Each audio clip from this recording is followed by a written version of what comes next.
Cancer healer centre, a new beginning. Disha Salian आर्थिक बाबींमुळे अडचणीत होती. वडिलांच्या एका अफेअरमुळे दिशा त्यांना पैसे देऊन देऊन थकली होती. त्यामुळे दिशानं आत्महत्या केल्याचा मालवणी पोलिसांचा निष्कर्ष. कोरोनाची साथ असल्यानं दिशा सालियनच्या पोस्टमॉर्टमला उशीर झाला. 11 जूनला कोरोना रिपोर्ट निगेटिव्ह आल्यानंतर दिशाचं पोस्टमॉर्टम करण्यात आलं, सूत्रांची माहिती. दिशाच्या वडिलांना हाताशी धरून जे राजकारण करतायत त्यांना ते लखला. ठाकरे कुटुंबावर आरोप करणाऱ्यांना लाज वाटली पाहिजे. खासदार संजय राऊतांचा घणाघात. कुणाल कामराची मद्रास उच्च न्यायालयात धाव. ट्रान्झिट अटकपूर्व जामिनासाठी अर्ज. शिंदेच्या शिवसेनेच्या कार्यकर्त्यांपासून धोका असल्याचाही दावा.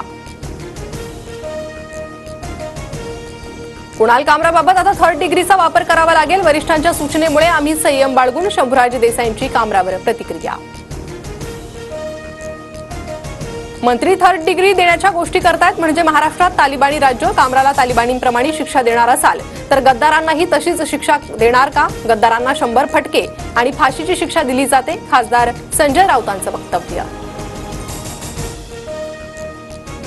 ठाकरे ब्रँड संपला. फक्त बाळासाहेबांची शिवसेनाच जिवंत. बाळासाहेबांचे विचार पुढे घेऊन जाताना कुणी आडवं आलं तर त्याला आडवं करण्याची आमच्यात ताकद. संजय शिरसाट यांचं वक्तव्य.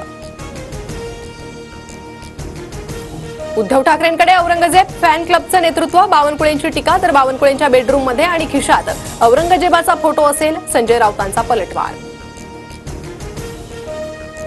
प्रशांत कोरटकर प्रकरणी सुनावणीला सुरुवात. सुरक्षेच्या कारणास्तव कोरटकरला सकाळी 8 वाजताच कोर्टात आणलं. कोल्हापूर सत्र न्यायालयात सुनावणीला सुरुवात. कोल्हापूर कोर्टाबाहेर कोरटकर विरोधात आंदोलन करण्याचा प्रयत्न. पोलिसांनी एका आंदोलकाला ताब्यात घेतलं. अनोळखी व्यक्तींना कोर्टात प्रवेश करण्यास मनाई. सुग्रीव कराडच्या सांगण्यावरून संतोष देशमुखांनी घुलेला मारहाण केली. आरोपी जयराम चाटे आणि महेश केदारच्या जबाबात उल्लेख.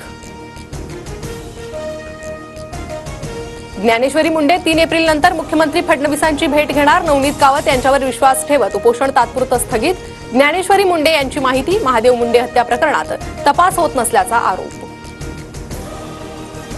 महाराष्ट्रातील तरुणीची बंगळुरूमध्ये पतीकडून हत्या. मृतदेह सुटकेसमध्ये टाकून पती महाराष्ट्रात. पोलिसांनी ताब्यात घेतल्यानंतर पतीनं विष प्राशन केलं.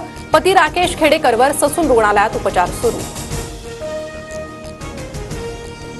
म्यानमारमध्ये 7.7 रिश्टर स्केलचा भूकंप. भूकंपामुळे म्यानमारमध्ये मोठं नुकसान झाल्याची प्राथमिक माहिती. इमारती कोसळतानाची दृश्य कॅमेऱ्यात कैद.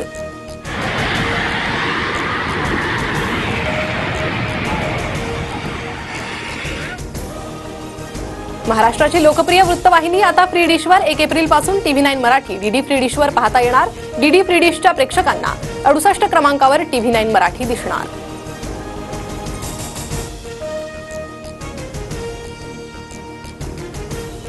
Cancer healer centre, a new beginning.